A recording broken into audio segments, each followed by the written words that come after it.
waxaynu samaynaynaa inaynu uskagii calaacalaha inaga soo raacay aynu saabuuntii ku xoqno si uu u noqdo mid meesha ka baxaya ama ka suulaya. ardayda kuliyadda caafimaadka ee sanadkani dhammaynaya jaamacadda Golis faraceeda magaalada Ceergaabo ayaa soo bandhigay cilmi baadhis ay ka sameeyeen xaafadaha kala duwan ee magaaladaasi. waxa ay ardaydu kadib cilmi baadhistan oo socotay muddo 6 bilood ay u sharaxeen isla markaasina u soo jeediyeen caqabadihii kala kulmay muddadaasi ay wadeen cilmi baadhista. marti sharafkii kala soo qayb galay munaasabadaasi oo ay ugu horeeyaan mas'uuliyiin ka socday bahda caafimaadka, xildhibaano ka tirsan golaha deegaanka degmada Ceergaabo iyo sidoo kale mas'uuliyiinta jaamacadda Golis faraceeda Ceergaabo. munaasabadan maanta aynu u joognaa waxay daaran tahay cilmi baadhis ay soo sameeyeen ardayda kuliyadda caafimaadka ee jaamacadda Golis, khaasatan senior class ama ardayda sanadka baxaysa. ardaydaas oo ka kooban 2 waaxood oo kala ah Department of Nutrition and Food Science iyo Department of Health Officer. cilmi baadhista ay sameeyeen oo ay ka sameeyeen buug la dhaho CBTP ama Community Based Training Program. haddaba maanta munaasabadu waxay daaran tahay maadaama cilmi baadhis ardayda soo sameeyeen waxyaabihii cawaaqib ahaa cilmi baadhista ay ku ogaadeen ayay intervention ka sameynayaan iyagoo kaga jawaabaya hab bartikaal ahaaneed ama hab ficil wixii u rogaya ay soo arkeen ama bulshadii ay soo wareysteen, kuwaas oo ka soo ururiyay xaafadaha magaaladu ay ka kooban tahay. mid ahay ardayda caafimaadka ka barata jaamacadda Golis Department of Health Officer-ka. xalfadan maanta waxay daaran tahay sida idinka muuqato boardka waxa la yiraahdo maxay tahay team training program and report intervention. taasoo macnaheedu yahay inaanu sameynay research aanu ku sameynay book la yiraahdo CBE. waxaanu ku sameynay maxay community based education book la dhahan ku sameynay. kadib waxa noo soo baxay waxa la yiraahdo maxay tahay problem anagoo ka duulayna problemkii noo soo baxay inuu haysto bulshadayada. waxaanu go'aansanay anagoo contribute-kayga iyo jeebkayga iyo caqligayga cilmigii noo soo baxay isticmaalayna inaanu bulshada wixii trankayga ka arday ahaan anagoo kaashadayna jaamacadda maamulka iyo macallimiinta inaanu sameyno wixii aanu sameyn karno trankayga inaanu sameyno intervention. waxaanu noo soo baxay ugu badnaa problemka ugu badnaa wuxuu ahaa waxa loo yaqaano xagga inadequate water iyo waxa loo yaqaano sanitation-ka. kan labaad oo ah team training sida aad aragtaanba tiiman baanu nahay oo iskala qaybinayo oo team kasta uu meel tagayo. waxyaalihii aanu soo baadhnay findigiskii noo soo baxay ama dhibaatooyinkii aanu soo aragnay maxay heetay ayaan waxaanu ka xalinaynaa wixii aanu xalin kari weynana anagoo advice ka bixinayno haddaanu dawladda kula talino inay wax ka qabato haday wax ka qaban karto iyo haddii kale talooyinka dadka la siinayo maxay heetay wax ka qabanayaanba. anagoo wixii ugu badnaa noo soo baxay ay ahaayeen in dadku biyo badan helin, sidoo kale in sanitation-ka iyo nadaafadda xaafadahaas ay hooseeyaan, sidoo kale qaybaha iyaga nafaqada inaan awareness-kii nutrition-ku magaaladeena uu ka maqan yahay oo aanu jirin wax wacyigelin oo ay xaafaduhu helaan oo hooyooyinka dhibaatooyinka ugu badan jira ay pregnancy complication ka jiro oo hooyooyinkii markay uurka leeyihiin la rabay nafaqadoodii kor loo qaado ciyaalka 5 sano ka yara waxyaalaha ugu badan ay u dhimanayaan inay tahay nafaqa darro iyo sanitation-kii ama dhihaariyada ugu badan ama shubanada ugu badan ay u geeriyoonayaan.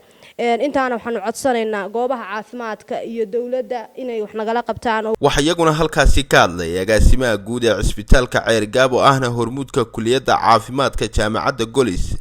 maayir ku-xigeenka degmada Ceergaabo, mas'uuliyiin ka tirsan jaamacadda Golis iyo madaxda fayadhowrka wasaaradda caafimaadka iyo waliba Axmed Maxamed Axmed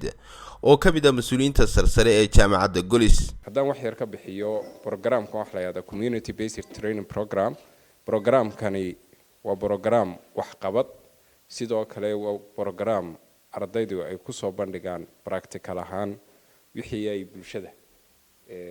dhibaatadooda markay soo dirseen ay ka soo ogaadeen iyo sidii looga falcelin lahaa. marka ardaydani waxa weeye nutrition iyo bay isugu jiraan health officer qaybta senior classes-ka ee baxaysa sanadka 2021. waa course-kan waxay bilaabeen sanadka dhexdiisii. course-kan waxyaabaha ay ku barteen ama loogu tarangareynaya waxa weeye sidii bulsho ahaan si toos ah intay ardayda u yihiin ay ugu sii shaqeyn lahaayeen, kadibna iyaguna practical ahaan ugu baran lahaayeen oo ay ku fahmi lahaayeen qaabka bulshada loogu shaqeeyo, waxtarna waxay tari karaan ay ugu fulin lahaayeen. horeyso waxay u tageen dhowr goobood goobahaas waxay soo derseen maxaa baahi guud taala oo bulshadaasi maxaa baahi guud u taala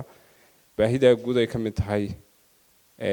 iyagu caafimaad bay yihiin maadaama caafimaad yihiin kolley waxay un xooga saarayeen maxaa caafimaadka khuseeya ka caafimaadka had iyo jeer waxa khuseeyo guud waxa weeye dadkani sanitationkooda oo kale hadday individual tahay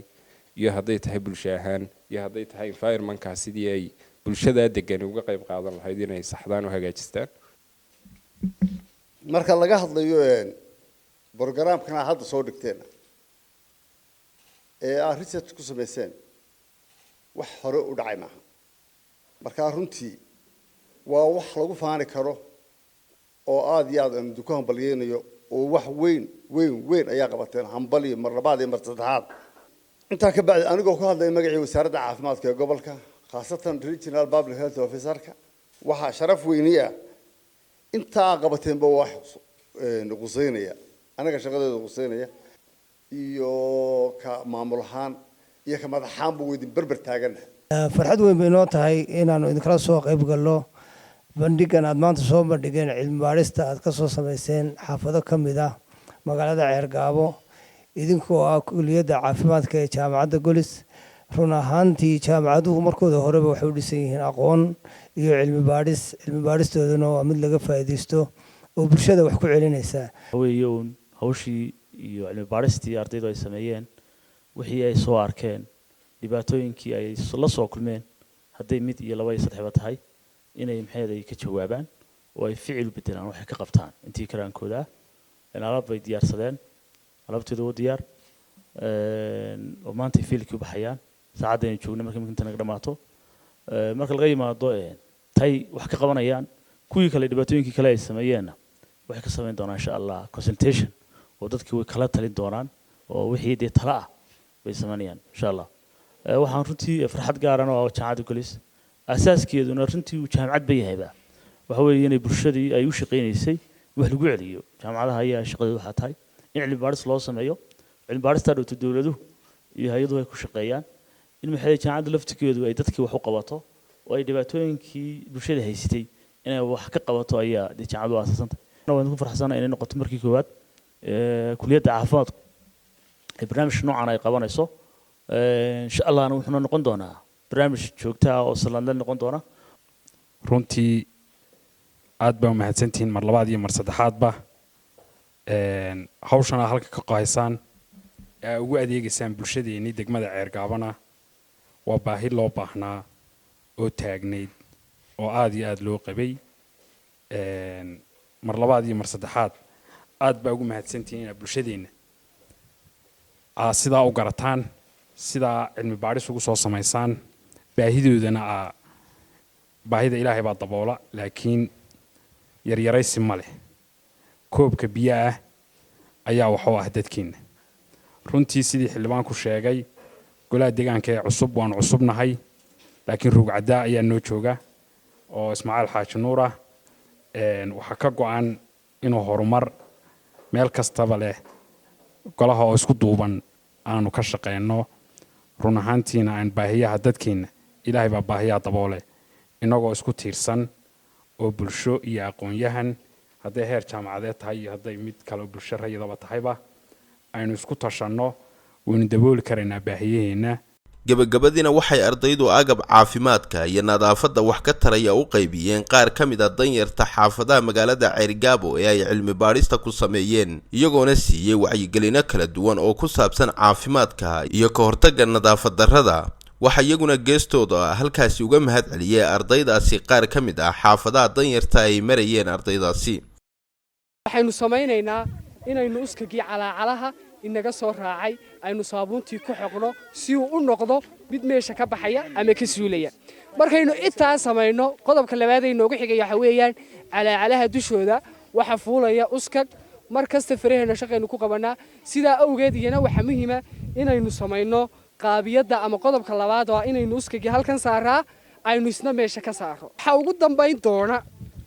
labada jiliqley oo iyaduna gacanta inteeda hore ka mid ah oo aynu ka suulinayno dhammaan uskagii halkaas soo gaaray haddii aan ku dhowaado madasha tani waxay daaran tahay xog ururin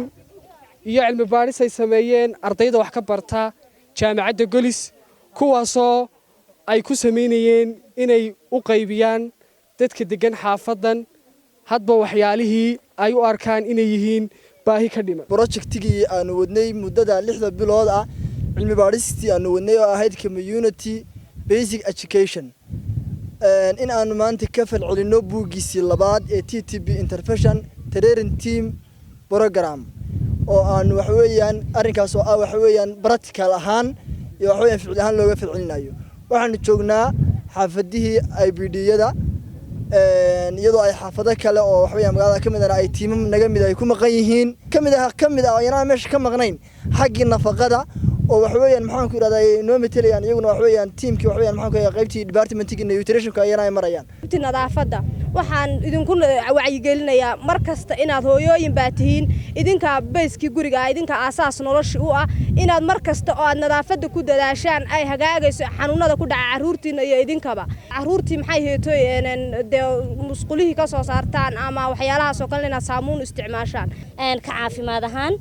hooyooyinka horta kow waxaan kula talinayaa maadaama ay yihiin hooyooyin dhalaya maadaama ay yihiin hooyooyin maxaan ku ubad yar yar haysta inay uurley ay ku jirto oo qaarnaaska naas nuujinayaan waxaan horta first ugu horeysa aan ku wacyigelinayaa inay goob caafimaad hooyadu ay ku dhasho hooyadu inay goob caafimaad ku dhasho waxa muhiim u ah oo ay qayb ka noqonaysaa inay laga hortago dhiig bixi inay hooyadu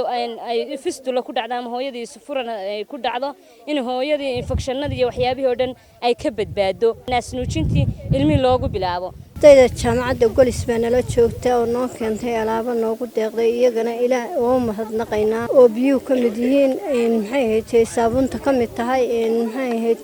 timirta sharaabka maxay ahayd alaabta qashinka lagu ridayo alxamdulilaahi rabbil caalamiin joogta ardayda Golis mahad ilaah ba iskale way noo yimaadeen waxay noo sheegeen qaabkii loo firxananayay waxay noo keeneen sharaab waxay noo keeneen timir waxay noo keeneen qalabkii qashinka lagu shubi jiray faraxalkii bayna tuseen ilaahay baa mahadda iskale waan u ducaynaynaa ardaydaas waa arday fiican Cabdiraxmaan Ilsar